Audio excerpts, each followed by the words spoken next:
नमस्कार। आज हम एक बहुत ही अहम मुद्दे पर बात करने वाले हैं।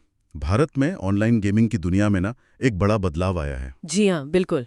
संसद ने हाल ही में ऑनलाइन गेमिंग विधेयक 2025 पास किया है और इसने तो जैसे पूरे सेक्टर में एक भूचाल चला दिया है। हाँ, ये कहना गलत नहीं होगा। ये एक ऐसा कदम है जिसके असर काफी दूर तक महसूस किए जाएंगे। तो आज हम इसी पर गहराई से बात करेंगे। बिल्कुल। और हमारी ये जो चर्चा है, ये कई विश्वसनीय स्रोतों पर आधारित है, जैसे Reuters, Times of India, Economic Times, TechCrunch और कुछ और एनालिसिस भी हैं। हाँ, ताकि हम इस नए कानून की बारीकियों को और इसके असर को ठीक से समझ सकें। जी। हमारी कोशिश यही रहेगी कि समझें कि भाई इस कानून में है क्या, खास बातें क्या हैं और जो बड़े नाम हैं जैसे ड्रीम 11, MPL, उन पे फौरी तौर पर क्या असर पड़ा है। हाँ, और सरकार की मंशा क्या है, किस तरह की गेमिंग को वो आगे बढ़ाना चाहती है। एग्जैक्टली। तो चलिए शुरू करते हैं, एक एक करके परतें खोलते हैं इसकी। जरूर। तो सबसे पहले ये जानना जरूरी है कि इस बिल का अभी स्टेटस क्या है। क्या ये बस एक प्रस्ताव है या अब ये कानून बन चुका है? हाँ, ये सबसे पहला सवाल है। कहाँ तक पहुंची है इसकी प्रक्रिया? क्या ये अब लागू हो गया है? देखिए, ये जो बिल है, promotion and regulation of online gaming bill 2025, ये लोकसभा से 20 अगस्त को पास हो गया था। अच्छा। और फिर अगले ही दिन 21 अगस्त को राज्यसभा ने भी इसे पारित कर दिया। ओके। तो प्रक्रिया के हिसाब से देखें तो अब बस एक कदम बाकी है, राष्ट्रपति की सहमति, जिसके बाद ये आधिकारिक तौर पर कानून बन जाएगा और लागू होगा। तो मतलब ये बस एक औपचारिकता ही है? ज्यादातर एक्सपर्ट्स यही मान रहे हैं। व्यवहारिक रूप से देखें तो ये कानून बनने के बहुत ही करीब है, लगभग बन ही चुका है, समझिए। ठीक है, तो ये तो हुई स्टेटस की बात। अब आते हैं इसके सबसे सबसे महत्वपूर्ण पहलू पर। इस बिल ने बदला क्या है, मतलब इसका निचोड़ क्या है? इसका जो सबसे बड़ा और कह सकते हैं क्रांतिकारी पहलू है, वो ये है कि इसने असली पैसे यानी रियल मनी वाले सभी तरह के ऑनलाइन गेम्स पर पूरी तरह से रोक लगा दी है। सभी तरह के? इसमें कोई छूट नहीं? कोई छूट नहीं। इसमें सब कुछ शामिल है। पैसा जमा करना, पैसों वाले कॉन्टेस्ट खेलना, ऐसे गेम्स का विज्ञापन करना, उनके लिए पेमेंट प्रोसेसिंग की सुविधा देना या फिर किसी सेलिब्रिटी का उन्हें इंडोर्स करना, ये सब अब गैर कानूनी होगा। बाप रे, तो बहुत ही बड़ा कदम है। लेकिन पहले वो एक बहस चलती थी ना कि कोई गेम स्किल का है या चांस का। हाँ, बिल्कुल। सुप्रीम कोर्ट के कुछ पुराने फैसले भी थे इस पर। तो उस बहस का क्या हुआ? क्या ये बिल स्किल वाले गेम्स को अलग रखता है? यही इस बिल का सबसे बड़ा टर्निंग पॉइंट है। इसने उस पूरी स्किल बनाम चांस की बहस को ही एक तरह से खत्म कर दिया है। अच्छा, कैसे? बिल इस आधार पर कोई फर्क ही नहीं करता कि गेम स्किल पर आधारित है या चांस पर। नियम बहुत सीधा है। अगर किसी भी ऑनलाइन गेम में असली पैसा शामिल है तो वो प्रतिबंधित है, चाहे उसने कितना भी स्किल क्यों ना लगता हो। जी हाँ, चाहे वो फैंटेसी स्पोर्ट्स हो, रमी हो या पोकर, जिन्हें पहले गेम ऑफ स्किल का दर्जा मिला हुआ था और वो कानूनी दायरे में थे, वो भी अब इस बैन के अंदर आ गए हैं। ओह, तो ये तो मतलब भारत में ऑनलाइन गेमिंग रेगुलेशन का पूरा नजरिया ही बदल गया। जो पुराना लीगल स्टैंड था उससे बिल्कुल अलग। बिल्कुल, ये एक फंडामेंटल शिफ्ट है। सही में ये तो इंडस्ट्री के लिए जैसे पैरों तले जमीन खिसकने वाली बात हो गई। पर क्या इसका मतलब ये है कि अब भारत में कोई भी ऑनलाइन गेमिंग नहीं चलेगी, या सरकार कुछ खास तरह की गेमिंग को इजाजत दे रही है? नहीं, ऐसा भी नहीं है कि सब कुछ बंद हो गया है। बिल एक क्लियर लाइन खींचता है। एक तरफ रियल मनी गेमिंग पर पूरी पाबंदी है, हाँ। लेकिन दूसरी तरफ ये ऑनलाइन गेमिंग के कुछ दूसरे फॉर्मेट्स को न सिर्फ पहचान दे रहा है, बल्कि उन्हें एक्टिवली प्रमोट करने की भी बात कर रहा है। अच्छा, कौन से फॉर्मेट्स हैं ये? इसमें मुख्य रूप से हैं ई स्पोर्ट्स, एजुकेशनल गेम्स और सोशल गेम्स। वो गेम्स जहां असली पैसे का सीधा दांव या लेन देन नहीं होता। ये इंटरेस्टिंग है। तो इन गेम्स को जिन्हें सरकार ठीक मान रही है, उन्हें प्रमोट कैसे किया जाएगा? कोई सिस्टम बन रहा है इसके लिए? हाँ, इसके लिए बिल में एक राष्ट्रीय ऑनलाइन गेमिंग आयोग यानी NOGC बनाने का प्रस्ताव है, national online gaming commission. NOGC? जी, ये एक रेगुलेटरी बॉडी होगी। इसका काम होगा इन ई स्पोर्ट्स, एजुकेशनल और सोशल गेमिंग प्लेटफॉर्म्स को लाइसेंस देना, ओके। उनके ऑपरेशन के लिए नियम और स्टैंडर्ड्स तय करना और ये देखना कि वो नियमों का पालन कर रहे हैं या नहीं। तो सरकार का इरादा साफ है, एक तरफ सट्टेबाजी वाले गेम्स बंद, दूसरी तरफ बाकी गेमिंग को रेगुलेशन के साथ चलने देना। बिल्कुल, एक कंट्रोल्ड और ट्रांसपेरेंट फ्रेमवर्क में। ये NOGC का आइडिया तो ठीक लगता है, लेकिन क्या इसमें कुछ चुनौतियां नहीं होंगी? कैसे तय होगा कि कौन सा गेम एजुकेशनल है? ई स्पोर्ट्स में फेयर प्ले कैसे सुनिश्चित होगा? चुनौतियां तो यकीनन होंगी। पहली तो परिभाषा की ही है, जैसा आपने कहा।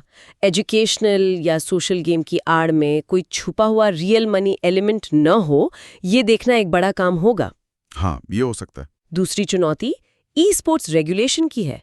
टूर्नामेंट की इंटेग्रिटी, प्लेयर्स के राइट्स, एंटी डोपिंग रूल्स, इन सब पर क्लियर गाइडलाइंस बनानी होंगी। और शायद सबसे बड़ी चुनौती होगी इस कमीशन की अपनी कैपेसिटी और एक्सपर्टीज। ऑनलाइन दुनिया बहुत तेजी से बदलती है, तो एनओजीसी को भी उतना ही तेज और जानकार होना होगा। लाइसेंसिंग और मॉनिटरिंग को असरदार बनाना आसान नहीं होगा। समझ गया। ये तो चुनौतियां हैं। अब बात करते हैं कि अगर कोई इन नए नियमों को तोड़ता है तो सजा क्या है, पेनल्टीज क्या हैं? बिल में पेनल्टीज काफी सख्त रखी गई हैं। इससे पता चलता है कि सरकार इसे लागू करने को लेकर कितनी सीरियस है। कितनी सख्त, जरा अंदाजा दीजिए। अगर कोई व्यक्ति या कंपनी प्रतिबंधित real money online gaming platform चलाता है तो उसे 3 साल तक की जेल। 3 साल? हाँ, और साथ ही 1 करोड़ रुपए तक का जुर्माना भी लगाया जा सकता है। 1 करोड़ रुपए? ये तो बहुत बहुत बड़ा अमाउंट है। जी हाँ। और उनका क्या, जो इन गेम्स को प्रमोट करते हैं, जैसे एडवर्टाइजिंग एजेंसीज या सेलिब्रिटीज? उनके लिए भी सजा है। ऐसे बैन किए गए गेम्स का विज्ञापन करने या उन्हें एंडोर्स करने वालों पर 2 साल तक की जेल और 50 लाख रुपए तक का जुर्माना हो सकता है। 50 लाख? हाँ, तो ये सिर्फ ऑपरेटर पर ही नहीं बल्कि पूरे इकोसिस्टम पर नकेल कसने की कोशिश है। ये प्रावधान तो यकीनन इंडस्ट्री में खौफ पैदा करेंगे। आपने ई स्पोर्ट्स का जिक्र किया था कि सरकार उसे बढ़ावा दे रही है। क्या इस बारे में कुछ और डिटेल्स हैं कि सरकार का प्लान क्या है? हाँ, बिल ई स्पोर्ट्स को सिर्फ इजाजत नहीं देता बल्कि उसे एक लेजिटिमेट स्पोर्ट्स एक्टिविटी और एक उभरती हुई इंडस्ट्री के तौर पर मान्यता देता है। अच्छा। इसकी जिम्मेदारी खेल मंत्रालय को दी गई है कि वो ई स्पोर्ट्स के डेवलपमेंट के लिए जरूरी इंफ्रास्ट्रक्चर, ट्रेनिंग फैसिलिटीज और इंटरनेशनल पार्टिसिपेशन को बढ़ावा दे। इकोनॉमिक टाइम्स की एक रिपोर्ट में प्रधानमंत्री मोदी के एक बयान का भी जिक्र था। उन्होंने कहा कि ये बिल भारत को इनोवेशन और क्रिएटिविटी का हब बनाने की सरकार की कमिटमेंट को दिखाता है। तो ई स्पोर्ट्स पर यह फोकस शायद उसी बड़ी विजन का हिस्सा है। लेकिन यहाँ एक सवाल उठता है, एक तरफ सरकार इनोवेशन की बात कर रही है, दूसरी तरफ फैंटेसी स्पोर्ट्स जैसा एक बड़ा टेक्नोलॉजिकली एडवांस सेक्टर जिसमें काफी इनोवेशन हुआ था, उसे पूरी तरह बंद कर दिया। ये थोड़ा विरोधाभासी नहीं लगता? ये एक वैलिड पॉइंट है और इस पर अलग अलग राय हो सकती है। सरकार का तर्क शायद ये है कि वो उस तरह के इनोवेशन को बढ़ावा देना चाहती है जो उनकी नज़र में सामाजिक या आर्थिक रूप से हानिकारक ना हो या जिसमें जुए का एलिमेंट ना हो। तो शायद e sports, game based learning या VR AR जैसे एरिया उन्हें ज्यादा पॉजिटिव इनोवेशन वाले लगते हैं। और आलोचक क्या कहेंगे? आलोचक कह सकते हैं कि रियल मनी गेमिंग पर ये कंप्लीट बैन न सिर्फ रेवेन्यू का भारी नुकसान है बल्कि उस सेक्टर में जो टेक्नोलॉजिकल डेवलपमेंट और इन्वेस्टमेंट हुआ था उसे भी वेस्ट कर देगा। तो ये एक बहस का मुद्दा है कि किस तरह का इनोवेशन चाहिए और रेगुलेशन का सही बैलेंस क्या हो। बिल्कुल। ये सब सुनने के बाद अब सबसे बड़ा सवाल मन में आता है, जो बड़ी मछलियां थीं, Dream11, MPL, जो रियल मनी फैंटेसी स्पोर्ट्स का दूसरा नाम बन गई थी, उनका क्या हुआ? उन पे इस बिल का फौरन क्या असर पड़ा? असर बहुत तेज और बहुत ड्रामेटिक रहा है।